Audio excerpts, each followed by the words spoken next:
నందమూరి తారక రత్న. నందమూరి తారక రత్న బెంగుళూరు నారాయణ హృదయాలయ ఆసుపత్రిలో కుప్పంలో గుండెపోటు వచ్చి తీవ్ర అస్వస్థతకు గురయ్యాక అక్కడి నుంచి బెంగుళూరు తరలించారు. ప్రస్తుతం ఆయన అక్కడ ట్రీట్మెంట్ తీసుకుంటున్నారు. ఆయన కండిషన్ ఇంకా క్రిటికల్‌గానే ఉందని వైద్యులు ప్రకటించారు.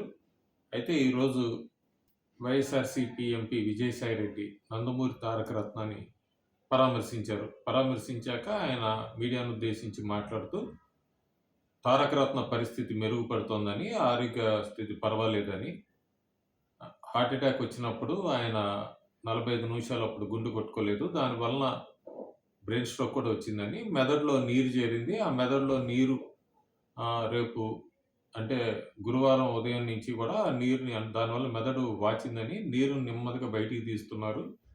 గురువారం నుంచి పరిస్థితి ఇంకా మెరుగుపడుతుందని చెప్పి ఒక ధైర్యాన్నయితే ఇచ్చారు. అంతేకాకుండా విజయసాయిరెడ్డి మాట్లాడుతూ బాలకృష్ణ దగ్గరుండి అన్నీ చూసుకుంటున్నారు. వైద్య సదుపాయాలన్నీ కూడా ఎప్పటికప్పుడు అని బాలకృష్ణను కూడా ప్రత్యేకంగా అభినందించారు.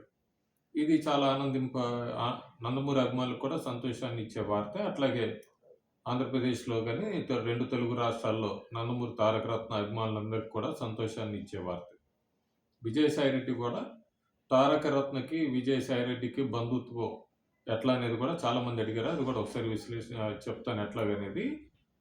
విజయసాయిరెడ్డి భార్య సునంద సొంత చెల్లెలు కూతురు అలేఖ్యని నందమూరి తారక రత్న వివాహం చేసుకున్నారు. అలేఖ్య సినిమా కాస్ట్యూమ్ డిజైనర్‌గా పనిచేసేవారు. 'నందీశ్వరుడు' అనే సినిమాకి కాస్ట్యూమ్ డిజైనర్‌గా పనిచేస్తున్నప్పుడే నందమూరి తారక రత్నకి దగ్గరయ్యారు.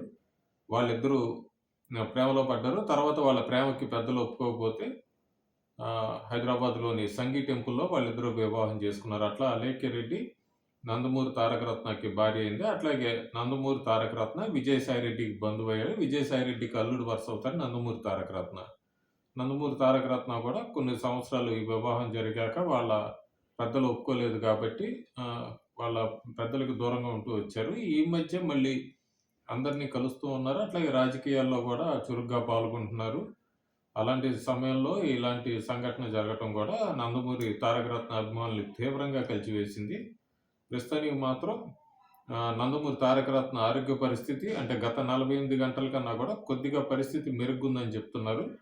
ఆ మెదడులో నీరు కనుక తీసేయటం మొదలుపెడితే మళ్ళీ ఇంకా బ్రెయిన్‌కి సంబంధించిన మెదడుకి సంబంధించిన పరీక్షలన్నీ నిర్వహించి ఇంకా అక్కడ ట్రీట్మెంట్ మొదలు పెడతారని చెప్తున్నారు.